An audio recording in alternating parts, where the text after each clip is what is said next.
Thank you for having So me. very nice to see you, a marvellous voice. Now, we just saw a tiny little bit of Top of the Pops in 1990.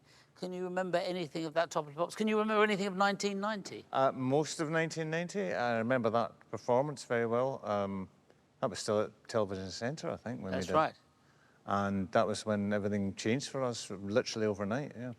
How did it all change? Because that record surged up the charts. Well, I mean, those days, millions and millions of people watched Top of the Pops, and you would walk out your front door the next day and people would literally scream because they'd seen you on the telly the night before. It was very strange. That will happen after this show, let me tell you. I'm hoping so. I'm not sure. They'll certainly start screaming at me, but I don't know if they've seen the show. It's mainly in horror these days, Jules. Yes, it's... Actual interest, in 1990, did you keep a diary? No, I wish I had, actually, but there was probably too much to do to keep a diary, because when you're being successful, you're very, very busy. Yes. I'm no longer very, very busy. Too much time to think. Yeah. But when did you start to keep a diary?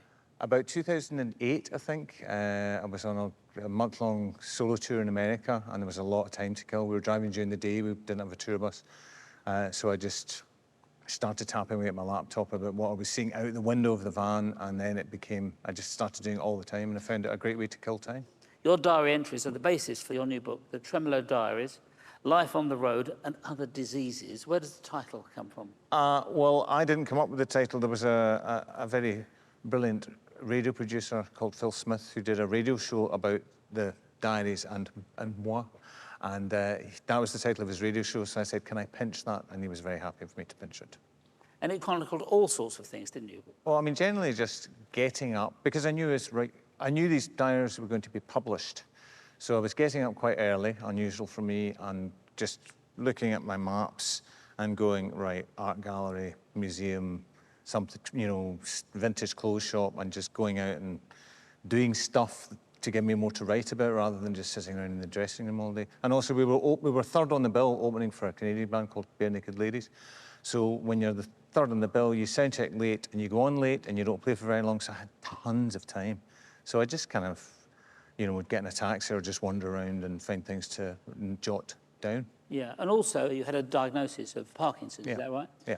And did writing the book help with dealing with the diagnosis? I wasn't thinking about that at the time. I think when I finished the book, I thought, that's probably taking my mind off things in a way, even though I write quite a lot about Parkinson's in it because I thought that made it more interesting.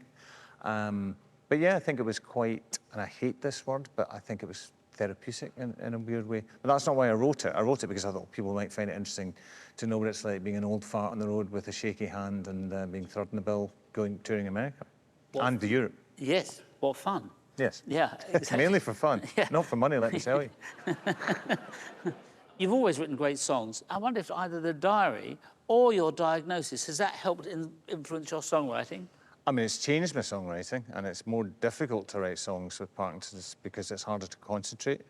But it's given me more serious things to write about, I guess, or it's given me a slightly more, a different perspective on the future, that's for sure. So yes, it's influenced what I'm writing. What's the next thing for AMITRI going to be? I start recording.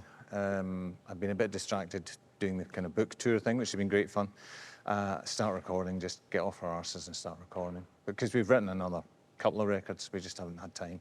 Well, I'm really looking forward to hearing them once you go. So am I, let me tell you. Exactly, yeah. It's so great to have you, Justin, and thanks very much for joining us. Thanks and we'll for having me, look forward to AMITRI's record once it comes out.